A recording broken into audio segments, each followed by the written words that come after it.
Muy buenas tardes a todos. Bienvenidos a este nuevo programa de nuestro Patrimonio en Línea, donde hablaremos sobre el quehacer museográfico en Coahuila, y para ello contamos con la compañía del arquitecto Pedro Moro Alonso. Pedro, muy buenas tardes. ¿Qué tal, Arturo? Buenas tardes a todos. Gracias por la Déjenme, invitación.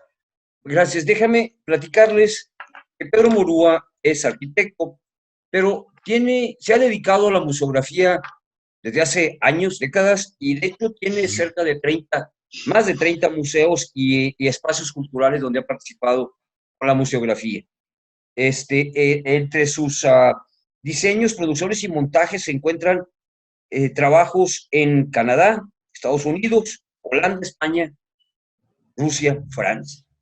Entre otros museos, puedo platicarles sobre tales exposiciones temporales en la Cineteca, en la Fototeca Monterrey, el Museo del Ferrocarril en Monterrey, el Centro Cultural y Fomento Santo Domingo en Chiapa de Corzo, en Chiapas, en Ciudad Victoria, Matamoros, Tamaulipas, Guadalupe, Nuevo León, el Centro Cultural Universitario Museo Colegio Civil en Monterrey, y además, bueno, entre otros, varios y muchos, como el Museo Arquidiocesano de Arte Sacro en Monterrey y el Museo de los Superhéroes también en Monterrey. Tiene 6 museos en Coahuila.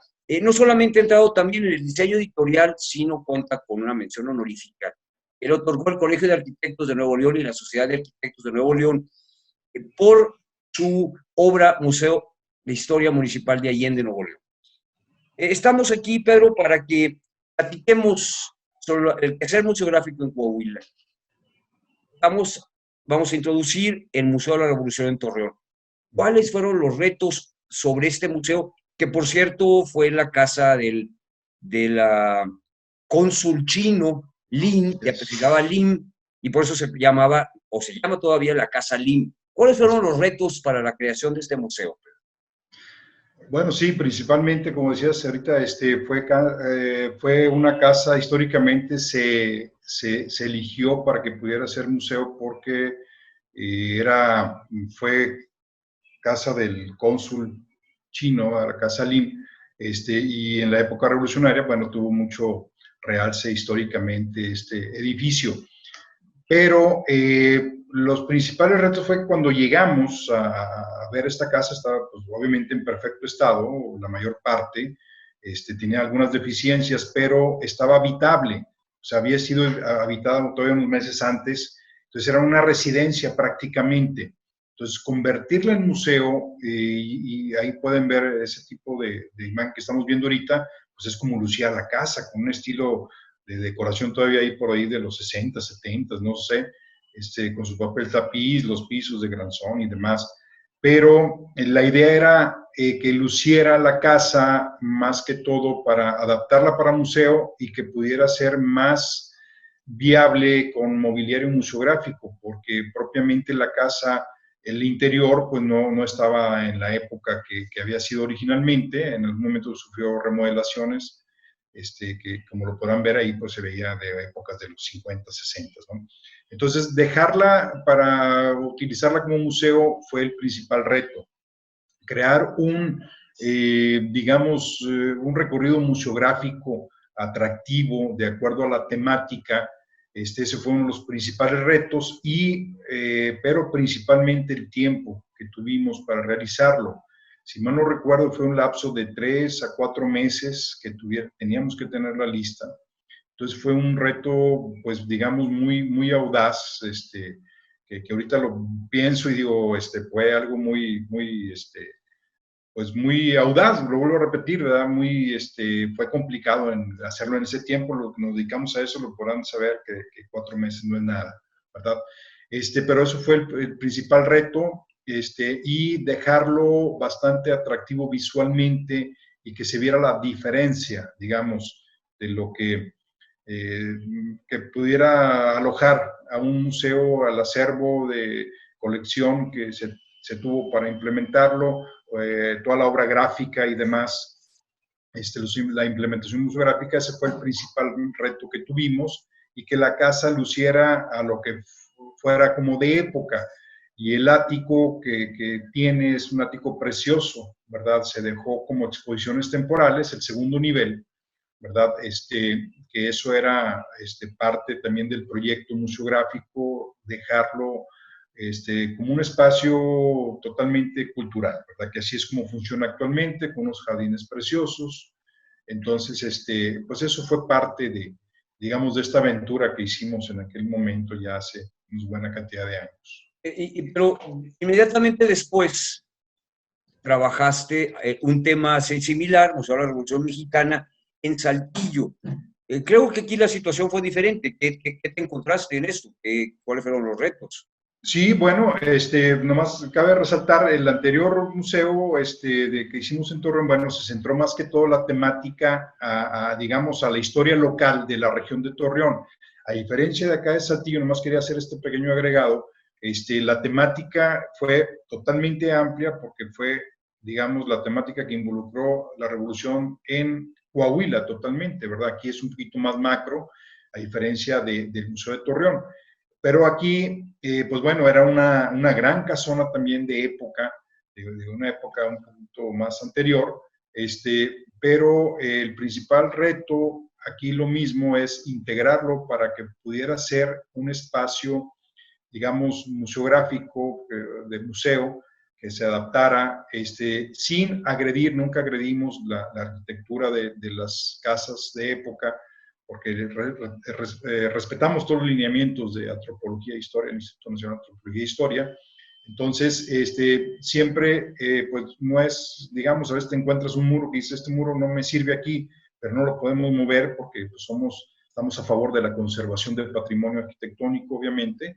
Entonces, y ese es el reto, adaptarlo. Y en este caso, como podrán ver en esta gráfica, pues es digamos, todo lo amarillo es la sala de exposiciones permanentes, que son a la periferia, y la parte central, frontal, se estaba proponiendo que fueran las exposiciones temporales.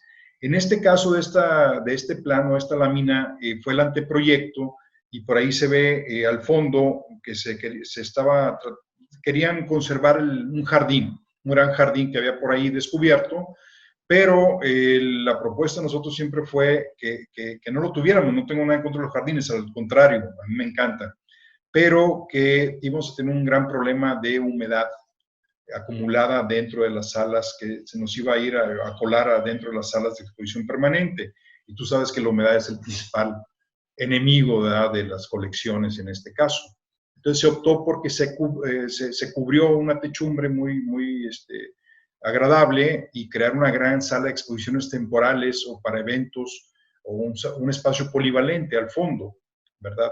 Pero ese fue uno de los principales, digamos, objetivos de este espacio museo, llevarlo a la, digamos, a la exposición, que fuera adaptado para exposiciones permanentes y temporales, ¿verdad?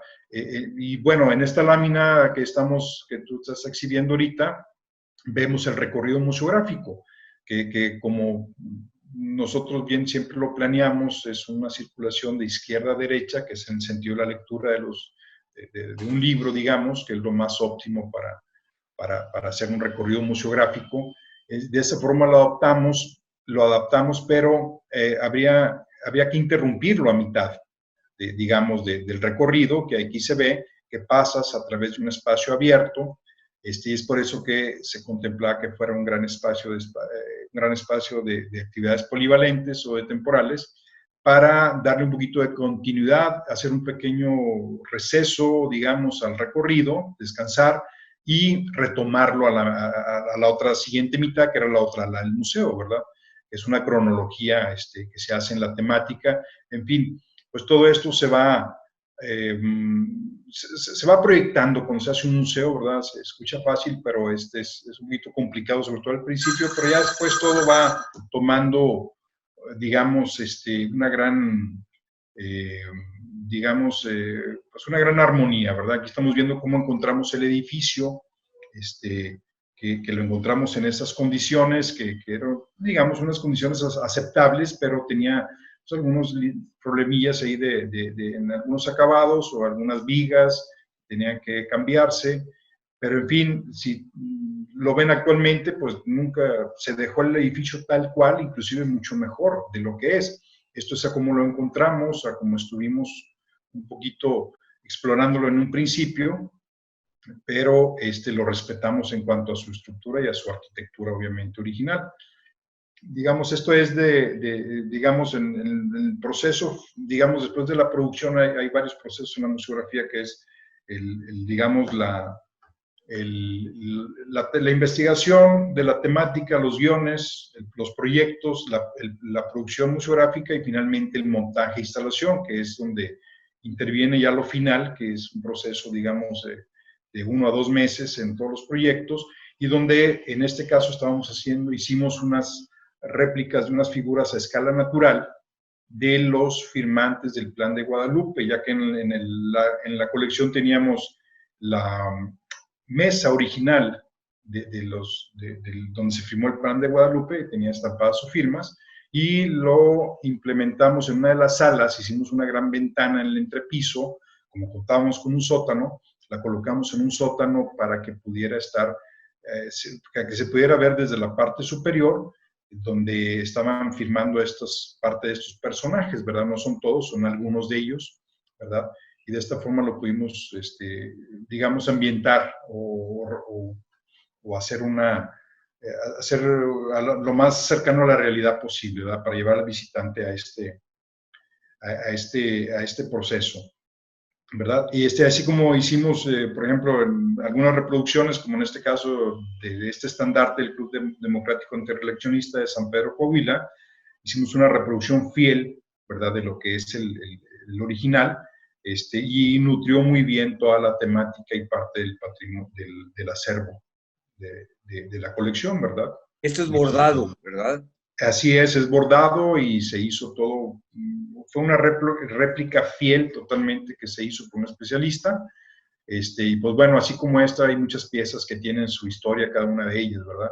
Y aquí estamos viendo, por ejemplo, ese es lo que decíamos de ese gran espacio, salón, que en un principio lo querían conservar como jardín, pero siempre insistimos en que fuera un espacio de mejor, digamos, que no nos iba a traer complicaciones. Un jardín hubiera sido bellísimo, pero nos hubiera traído mucha humedad la parte interior del museo. Y de esta forma, con esa gran pieza que está por ahí, que después se colgó, ¿verdad? Lo colgaste tú por ahí, Arturo, y se ve mejor todavía, ¿verdad? Sí, si no me equivoco, es una reproducción de un avión, del primer avión que fue tripulado por Francisco Madero, unos minutos, Así pero hasta donde es. tengo entendido es el primer jefe de Estado que haya volado en un avión y hay fotografías de eso. Sí, claro, y eso Terminó siendo es, un espacio bellísimo sí, donde se llevan actividades culturales y demás. así es. Por esas épocas comenzaste a trabajar también en el Museo de Palacio, ubicado en Palacio de Gobierno, en el pleno corazón de Saltillo. Sí, ¿Qué nos puedes platicar sobre el Museo de Palacio?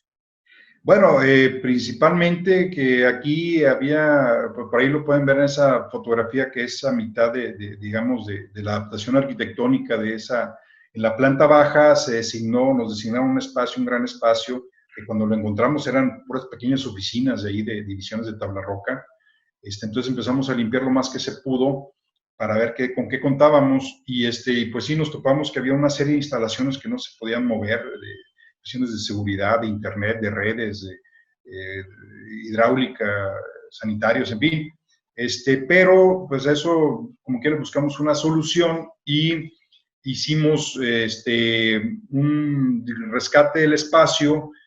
Por ejemplo, aquí el gran reto también fue que teníamos muchas columnas, parte de la estructura propia de las ampliaciones que se han ido históricamente, se han hecho en el edificio del Palacio.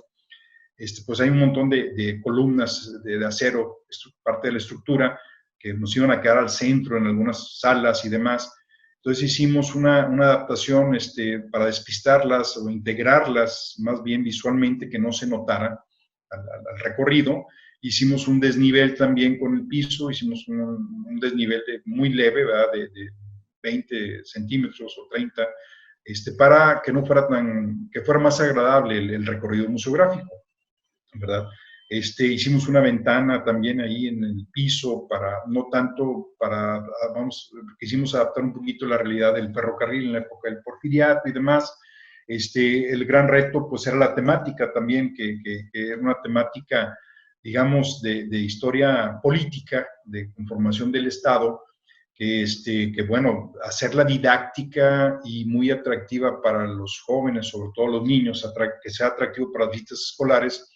Recurrimos mucho a multimedia, a interactivos multimedia, que son algunos jueguitos ahí lúdicos para que los niños lo pudieran comprender más cada uno de los temas, ¿verdad? Esta es la parte, digamos, más antigua del edificio, que la conservamos tal cual, con vigas. Hubo varios ahí hallazgos que encontramos de unas vigas muy atractivas, de época, pero dejamos aparente los muros para que pudieran ver y apreciar cómo era, digamos, los acabados en ese momento y conservar un poquito más.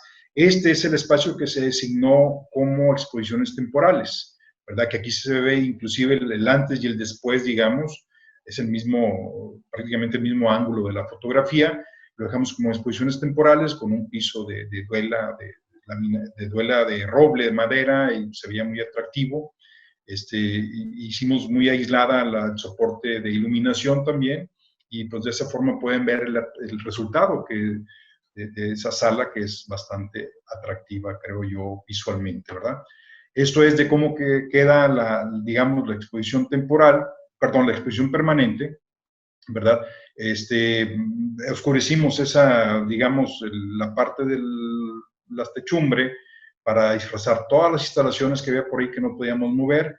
Oscurecimos todo, el color del mobiliario y el equipamiento museográfico de un gris también para perderlo y resaltar más que todo las colecciones, los gráficos, la iluminación cobra un gran sentido. Y ahí pueden ver, por ejemplo, el ejemplo que decíamos de las columnas. Ahí lo estamos envolviendo en un elemento circular, más decorativo, integrado, a que se viera prácticamente, digamos, la sección de la columna, ¿verdad?, metálica, que no iba a ser tan atractivo visualmente, ¿no? Entonces, de esa forma se logró una armonía más de los espacios dedicados y sobresaliendo más lo que es la colección y la temática del recinto, digamos, del espacio, ¿verdad? Muy bien. En Sabinas existía un museo Francisco Villa, era un museo gráfico con puras fotografías y algunas cosas de la vida privada. Ahí, y digo, menciono esto porque en este año se conmemora, mejor dicho, el centenario, en mayo, el centenario del armisticio de Francisco Villa. ¿Qué nos puedes platicar sobre este museo? Sí, bueno, como lo dijiste ya, a diferencia de los espacios anteriores que vimos ahorita, de Saltillo, este edificio ya funcionaba como un museo gráfico, dedicado a Francisco Villa también, y a la Revolución, digamos, de esa región. Entonces aquí lo que hicimos, obviamente, nada más por ahí extendimos un poquito una de las áreas de atrás de uno de los pórticos, levantamos un pequeño muro, visualmente y arquitectónicamente sin agredir a nada, pero lo adaptamos con los elementos de museografía, creamos barreras visuales y pues esto finalmente era una casa. Lo único que hicimos, tenía unos pisos de granzón o de pasta, si mal no recuerdo, que no eran originales. Y para adaptar un poquito más la arquitectura de la época, se optó por una duela, digamos, en este caso una duela laminada, ¿verdad? Hubiéramos querido que fuera de otro tipo, pero bueno, se adaptó muy bien para darle un poquito más de carácter a la arquitectura de la casa y conservar un poquito más el estilo original de la arquitectura, que pues es de un carácter histórico esta propiedad también, ¿verdad? Porque jugó un papel muy importante ahí en la historia en cuanto a Francisco Villa. Pero hicimos una serie de grandes vitrinas que lo pueden ver en este caso. Esta casa tiene algunas chimeneas que se usaban, entonces las dejamos como parte de la exhibición, digamos, del acervo. Obviamente es parte de la casa, pero las dejamos dentro de en algunos casos hay dos, si mal no recuerdo, y están dentro de las vitrinas para que pudieran ser admiradas también y estuvieran resguardadas, para que se pudieran admirar de cómo fueron parte de esta casa. Pero las colecciones en este tipo de museos, particularmente los que estaban dedicados a la historia de la Revolución, se hizo un gran esfuerzo en su momento por hacer una, digamos, implementar más, colaborar un poquito más a que fuera el acervo permanente, la colección de cada museo que fuera un poquito más amplio.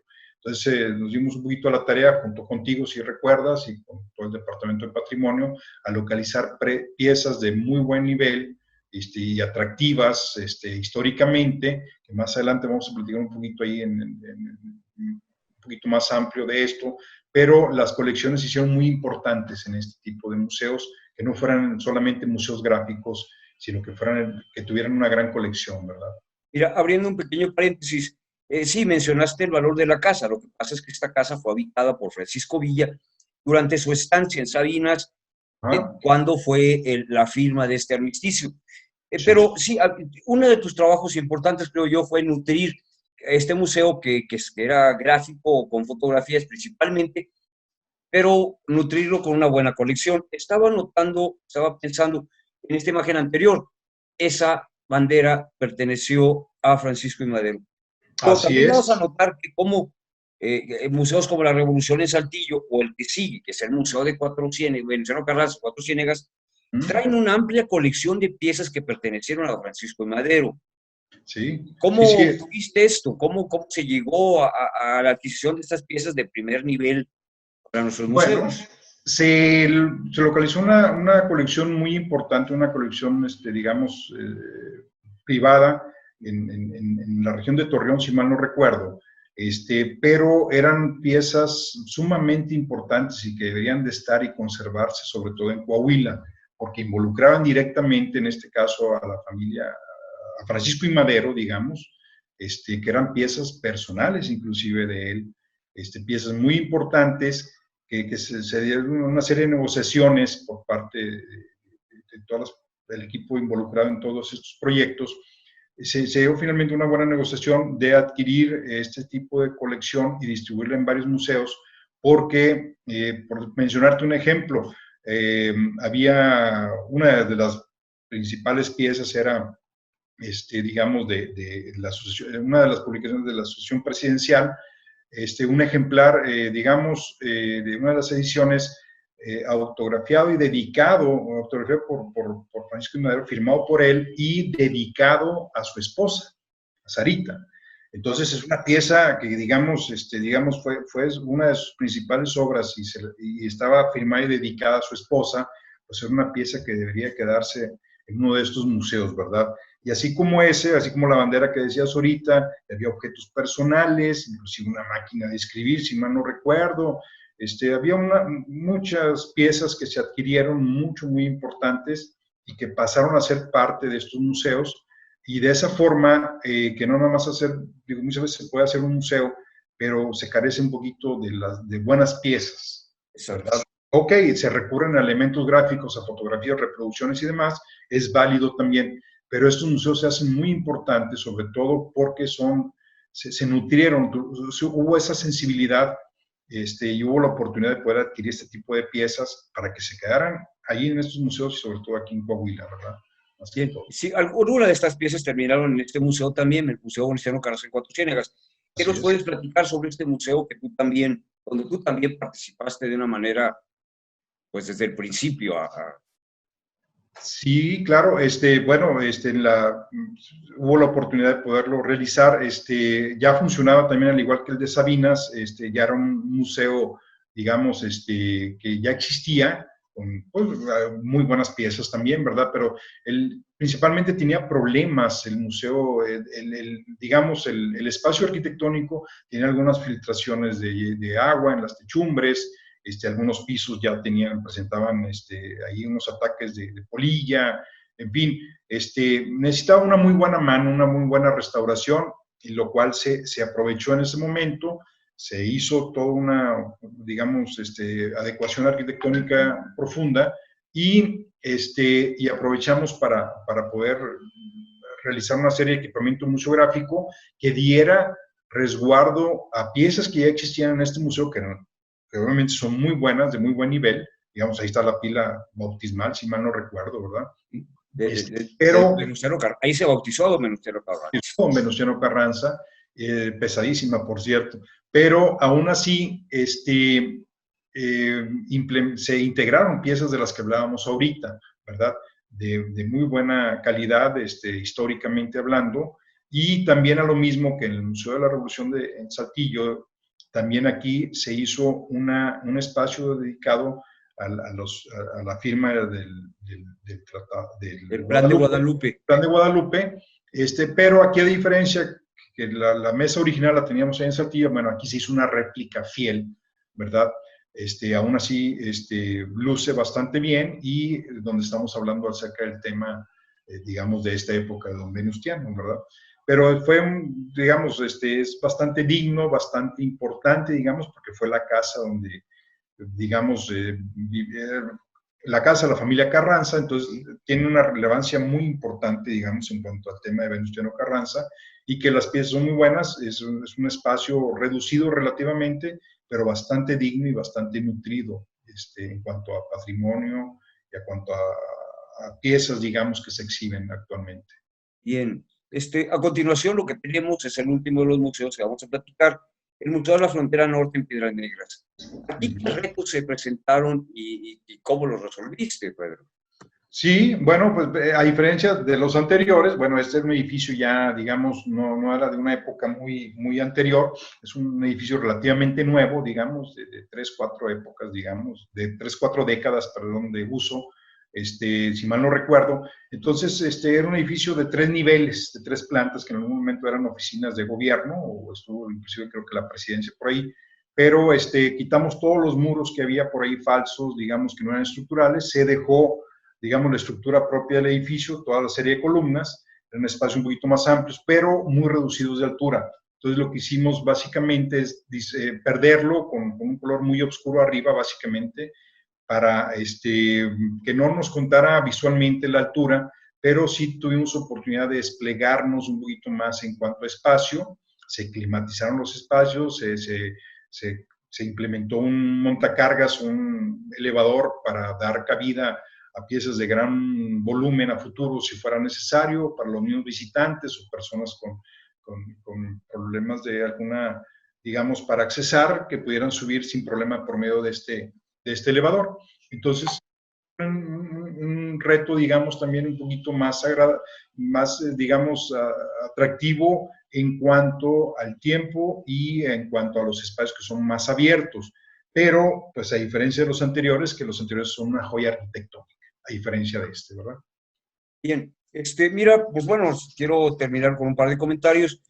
Como nuestros museos, a fin de cuentas, no son entes momificados, son entes vivos, las colecciones se mueven, se rotan y se han convertido prácticamente en centros culturales donde gira mucho de la vida cultural de la población donde se encuentran, y donde la gente se da, bueno, ahora hay que tomar las debidas precauciones debido a la contingencia, pero no dejan de ser grandes centros culturales. Bueno, por último, antes de despedirnos, Pedro, no sé si tengas algo más que agregar o comentar. Te olvidé mencionar que desde 1998 tú fundaste una empresa que se llamaba Exhibe, Fotografía, Diseño y Arquitectura, donde has trabajado más de 30 museos. Algo que nos quieras agregar para terminar con nuestra charla. Pues básicamente nada más que el haber tenido la oportunidad de poder colaborar en varios museos del estado en Coahuila, fue una experiencia muy agradable, una gran aventura, muy benéfica, pero sobre todo la sensibilidad que se tuvo en ese momento de poder tener todos estos espacios y que están disponibles para la comunidad. Finalmente, el beneficiario es el público, ¿verdad? Así que los sigan aprovechando realmente y pues gracias por la oportunidad de poder haber participado en todos estos proyectos. Y al lado de un equipo como ustedes, ¿verdad? Obviamente. Muchas gracias, muy amable, y gracias por tu tiempo, por la dedicación y por todo este esfuerzo y con los resultados tan hermosos, frutos tan interesantes en nuestro estado. Pedro, bueno, ojalá que pronto pudiéramos continuar con nuestra charla. Claro. Me gustaría despedirme, y a todo mundo les pido que estén atentos a las siguientes emisiones el programa Nuestro Patrimonio en Línea y recordarles, por favor, tomar las precauciones necesarias en esta contingencia. Cuídense mucho y cuidar, por supuesto, cuidar a su prójimo. Claro que sí. Buenas tardes y muchas gracias, Pedro. Gracias, saludos a todos, gracias. Hasta luego.